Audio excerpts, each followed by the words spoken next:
Welcome तेल लगा के। तो आज की हमारी कहानी है कि एक पाकिस्तानी लड़की कैसे इंडिया में आकर फंस गई। तो ये कहानी शुरू होती है स्कॉटलैंड से, जहाँ जे नाम का व्यक्ति जो कि कहीं जाने के लिए अपना बैग पैक कर रहा है, वो इंग्लैंड का सिटीजन है। हम उसके सामान में मल्टीपल्स पासपोर्ट्स देखते हैं, जिससे ये समझ आता है कि वो कोई आम व्यक्ति नहीं है। जे फ्लाइट लेके पाकिस्तान के शहर इस्लामाबाद में पहुंचता है। वो एयरपोर्ट से बाहर आने के बाद सिटी की बिजी मार्केट में जाता है। तो सबसे पहले अपना फेक आईडी कार्ड देकर रेंट पे कार लेता है। उसके बाद वो एक मैप पे शाहकोट जाने का रास्ता ढूंढता है और उसी रेंट किए हुए कार में वो शाहकोट की तरफ निकल जाता है। शाहकोट पहुंचने के बाद वो एक बैग खरीदता है और एक गन शॉप में जाके 2 पिस्टल्स खरीदता है और इन्हें वो फायरिंग रेंज में जाके अपनी पिस्टल्स को चेक भी करता है। जे की ये तैयारी देखकर लग रहा होता है कि उसे हथियारों की अच्छी नॉलेज है, लेकिन वो पाकिस्तान ही क्यों आया है, ये अभी भी एक राज है। जे अपनी कार लेकर एक छोटे से गांव में जाता है, जहां एक फार्म हाउस पे किसी की शादी की तैयारियां चल रही होती हैं। जे की उर्दू और पंजाबी काफी वीक होती है, तो वो सबको अपना नाम इंग्लिश में कामरान बताता है और वो कहता है कि वो दुल्हन के भाई का दोस्त है और वो शादी अटेंड करने आया है। उसी शाम को वो सबसे घुल मिल जाता है। अगली सुबह को हम देखते हैं जिस लड़की की यहाँ शादी है उसका नाम समीरा है। वो अपनी फैमिली और सिक्योरिटी के साथ उसी फार्म हाउस पे आ गई है जहाँ शादी है। समीरा काफी रिच फैमिली से बिलोंग करती है और शाम होते ही जे कहीं निकल जाता है और अपने कपड़े चेंज करने लगता है और काले कपड़े पहनकर अपने काम पे लग जाता है। हमें यहाँ पे रिवील होता है कि जे एक किडनैपर है जो पैसे लेके लोगों को किडनैप करता है। उसी रात को वो समीरा के कमरे में घुस जाता है, पिस्टल दिखाकर उसका मुंह टेप से बंद कर देता है। वो उसे बाहर लेके जा रहा होता है। अचानक से एक गार्ड उसके सामने आ जाता है और वो उसे रुकने के लिए कहता है। जे का इरादा यहाँ गन चलाने का नहीं होता, लेकिन वो उसके ऊपर गोली चला देता है और गार्ड के मरते ही वो समीरा को वहाँ से भगा ले चलता है। अपनी कार भगाते हुए जे उस गाँव से बाहर आ जाता है। समीरा को डिग्गी से निकालकर वो उसे बैक सीट पर बिठाता है और उसे कहता है कि तुम्हें मैंने किडनैप किया है। तुम्हें किडनैप करने के लिए इंडिया से मुझे रितेश ने बोला था। फिर तुम ऐसा नहीं चाहती तो मैं तुम्हें तुम्हारे घर पे ड्रॉप कर सकता हूँ। मीरा उसे कहती है कि उसे ये शादी नहीं करनी और वो इंडिया जाना चाहती है रितेश के पास, और वो लाहौर की तरफ ड्राइव करने लगता है। रास्ते में जे उसे कुछ नए कपड़े और पुराना पासपोर्ट देता है। दोनों बॉर्डर के पास पहुंचकर उसके खुलने का वेट करते हैं। जैसे ही बॉर्डर खुलते हैं वो ईमेल पे जाकर एक कहानी बनाते हैं और उसे पार कर लेते हैं। दोनों इंडिया के अमृतसर में एंटर कर जाते हैं। गोल्डन टेम्पल के पास ये दोनों एक होटल रूम हायर करते हैं, जहां रितेश जे को पैसे देने के बाद समीरा को लेने आने वाला होता है। पूरा दिन इंतजार करने के बाद भी रितेश वहां पे नहीं आता। यहाँ जे एक सिम कार्ड खरीद कर रितेश को कॉल करने लगता है। रितेश उसे कहता है कि वो एक बिजनेस मीटिंग में बिजी है और वो उसको न्यू दिल्ली में ही मिलेगा। और जे समीरा को लेकर रेलवे स्टेशन जाता है, जहाँ वो उसमें बैठकर न्यू दिल्ली सुबह तक पहुंच जाते हैं। यहाँ भी ये दोनों होटल हायर करते हैं और एक ही रूम में एक ही बेड के ऊपर सोने लगते हैं। नेक्स्ट मॉर्निंग रितेश जे को फोन करता है और उसे कहता है कि मैं तुम्हें लोकेशन भेज रहा हूँ, तुम मुझे वहाँ आके मिलो। वो उससे पूछता है कि क्या तुमने पाकिस्तान में किसी का मर्डर किया है। तो जे उससे कहता है कि खुद को और समीरा को बचाने के लिए हमसे एक गार्ड मारा गया है। रितेश उससे कहता है कि उस गार्ड को मारकर ये न्यूज काफी फैल गई है, पाकिस्तान की अमीर लड़की शादी छोड़कर भाग गई है। रितेश उससे कहता है कि मैं इस वक्त समीरा के साथ नजर नहीं आ सकता क्योंकि ये केस इंटरनेशनल मुद्दा बनने वाला है। मीरा की बात रितेश से भी करवाता है और वो उससे कहता है कि अभी हमें मिलने में काफी वक्त है, अभी सिर्फ तुम जे को मेरे पास अकेले भेजो।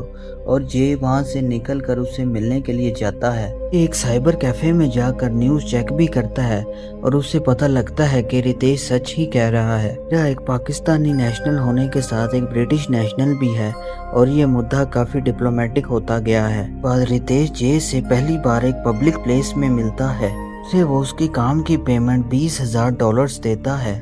वो उससे कहता है कि तुझे उस गार्ड को नहीं मारना चाहिए था, अब पुलिस उस किडनैपर और समीरा दोनों को एक साथ ढूंढेगी। उससे कहता है कि ये मेरी प्रॉब्लम नहीं है, मेरा काम सिर्फ समीरा को पाकिस्तान से हिंदुस्तान तक लाना था, वो काम मैं कर चुका हूँ, अब वो लड़की तेरी रिस्पॉन्सिबिलिटी है, तू जाके उसको मिल। लेकिन रितेश उसे मिलने के लिए मना कर देता है। जे से कहता है कि मैं अभी इंटरनेशनल मुद्दे में नहीं फंसना चाहता, अगर तू समीरा को पाकिस्तान छोड़ आए तो मैं तुझे $50,000 दूंगा। ये उससे कहता है कि उसे पहले समीरा से बात करनी होगी कि वो क्या कहती है। ये अपने होटल रूम में आता है और रितेश से की गई सारी बातें रिकॉर्डिंग करके उसे समीरा को सुनाता है। उनका वो रोने लगती है और जे से कहती है कि वो उसके भरोसे से पाकिस्तान से हिंदुस्तान आई थी। रितेश उससे पीछा छुड़ाना चाहता है। वो उससे कहती है कि वो वापस नहीं जाएगी। काफ़ी कंफ्यूजिंग सिचुएशन में फंस जाता है। जे उससे पूछता है कि तुम लोगों का प्लान क्या था। समीरा उससे कहती है कि रितेश काफ़ी रिच फैमिली से है, दोनों अमेरिकन यूनिवर्सिटी में मिले थे। मेरे पाकिस्तानी होने की वजह से रितेश के पेरेंट्स मुझे कभी एक्सेप्ट नहीं करते, इस वजह से हमारा प्लान था कि मैं पहले हिंदुस्तान आऊँ, दोनों यहाँ से ऑस्ट्रेलिया भाग जाएं। ये उससे कहता है कि तुम्हारे लिए यही सही होगा कि तुम पाकिस्तान वापस लौट जाओ। अगली सुबह हम राजस्थान के जरिए तुम्हें बॉर्डर क्रॉस करवाएंगे। वो दोनों एक बस में बैठ कर राजस्थान आ जाते हैं। दिनों से दोनों लगातार ट्रैवल करने से, ड्रिंक और स्मोक लगातार करने से ये दोनों काफी अच्छे दोस्त बन जाते हैं। समीरा की एक फोटो क्लिक करता है और अपने कॉन्टैक्ट से एक नए पासपोर्ट का अरेंज करता है ताकि उसे पाकिस्तान भेज सके। इससे पहले समीरा उससे कहती है कि वो रितेश को आखिरी बार मिलना चाहती है क्योंकि वो इतनी दूर उसके भरोसे ही यहाँ आई थी। रितेश को फोन करके यहाँ आने को कहता है और वो फोन पे देखता है रितेश और समीरा का रिलेशनशिप भी न्यूज के जरिए बाहर आ चुका है। को लगता है कि रितेश ने ही समीरा को पाकिस्तान से किडनैप किया है। समीरा की बॉडी लैंग्वेज से देखते हैं कि वो जे को काफी लाइक करने लगी है। जे उसे सेफली यहाँ तक लेके आया है और अब उसे रिस्क लेकर वहाँ पाकिस्तान तक पहुँचाने लगा है। जे उसके सिग्नल्स को देखकर इग्नोर करने लगता है क्योंकि समीरा सिर्फ उसका एक काम है, उसके साथ इन्वॉल्व नहीं हो सकता। अगली सुबह रितेश जे से मिलता है। वो राजस्थान आ चुका होता है और वो जे को हाफ पेमेंट देता है। ये उससे कहता है कि समीरा को पाकिस्तान पहुंचाने तक मुझे पूरी पेमेंट मिल जानी चाहिए। जे उससे कहता है कि समीरा तुम्हें आखिरी बार मिलना चाहती है क्योंकि वो इतनी दूर तुम्हारे भरोसे ही आई थी। तो रितेश उसे कहता है कि ठीक है, मैं उससे मिल लूंगा।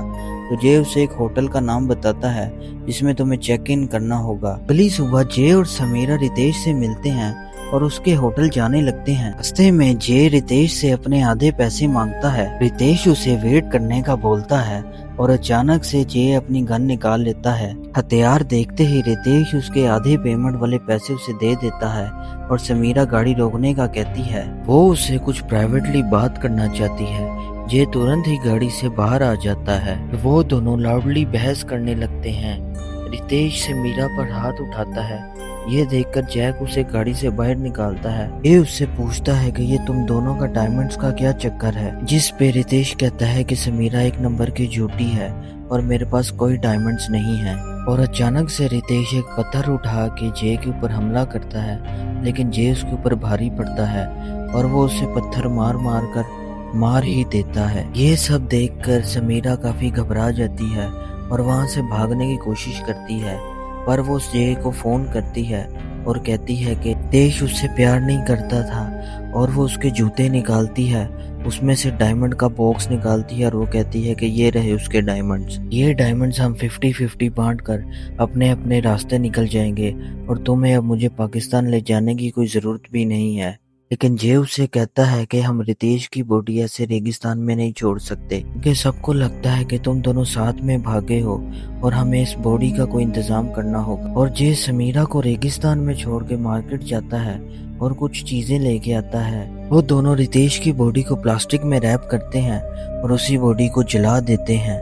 रितेश की कार में से जे को रितेश का पासपोर्ट भी मिलता है। वो प्लान बना के समीरा के साथ उसी होटल में जाता है जहाँ पे इन दोनों ने मिलने का डिसाइड किया था, ताकि अगर पुलिस वहां तक आ जाए तो उन्हें लगे रितेश अभी भी समीरा के साथ घूम रहा है और अपना एटीएम कार्ड यूज कर रहा है। वो होटल मैनेजर से ये भी कहता है कि वो कल नेपाल के लिए रवाना हो रहे हैं। वो और समीरा असल में वहां से तमिलनाडु की तैयारी कर रहे होते हैं। रात को होटल की बैल्कनी के स्विमिंग पूल में समीरा उसके पास आती है और उसे किस करने लगती है और अब जे को भी वो अट्रैक्टिव लगने लगती है। अगली सुबह वो अपने कॉन्टैक्ट से एक सुनार के पास जाते हैं और उन्हें एक डायमंड का हीरा दिखाते हैं तो वो सुनार उन्हें कहता है कि ये तो काफी महंगा है, तकरीबन $20,000 का, और इस डायमंड को बेचने के लिए मुझे अपने शॉप ओनर से बात करनी होगी। और वो दोनों उस हीरे की कीमत सुनकर काफी खुश होते हैं। तकरीबन $20 लाख बनती है, जो कि 20,000 करोड़ से भी ऊपर है, और वो दोनों अपनी लाइफ मजे से काट सकते हैं। फिर वो बस लेकर तमिलनाडु की तरफ निकल जाते हैं। रास्ते में जे समीरा को फोन पे न्यूज दिखाता है और उससे कहता है कि हमारा प्लान काम कर गया समीरा, सबको लगता है कि तुम और रितेश नेपाल जा चुके हो। रात के ट्रैवल के बाद ये दोनों तमिलनाडु के ऊपर पहुंच जाते हैं और एक छोटा सा अपार्टमेंट बीच के ऊपर ही रेंट करता है, और वो समीरा से कहता है कि हम 3 महीने तक इधर ही रहेंगे, फिर हम दोबारा यूके में चले जाएंगे। यहाँ से ही इन दोनों की नजदीकियां पास आने लगती हैं और दोनों काफी बार इंटीमेट भी करते हैं, और दोनों कपल की तरह बीच पर भी जाते हैं। और जे अपना फ्यूचर समीरा के साथ प्रिडिक्ट करने लगता है। लेकिन अगली सुबह समीरा जे से पहले उठ जाती है और अपना सामान पैक करती है और वहां से निकल जाती है। वो अपने डायमंड्स भी ले जाती है। बिना उठाए जे को स्कूटी लेती है और वहां से स्टेशन की ओर निकल जाती है। स्टेशन पे वो गोवा का एक टिकट लेती है। घंटों के बाद जब जे उठता है तो वो देखता है कि समीरा आसपास नहीं है, तो वो उसे कॉल करने लगता है, लेकिन वो उसका कॉल नहीं उठाती। तो वो अपना बैग खोलकर देखता है जिसमें समीरा का पासपोर्ट ही गायब होता है और वो डायमंड्स लेकर भी भाग चुकी होती है। मूवी के एंड में समीरा उसे कॉल करती है और कहती है कि मुझे माफ कर दो जे। जे उसे कहता है कि तुम अपना ख्याल रखना। इधर ही हमारी मूवी खत्म हो जाती है। तो कैसी लगी आपको ये शॉकिंग मूवी, कमेंट्स में ज़रूर बताइएगा।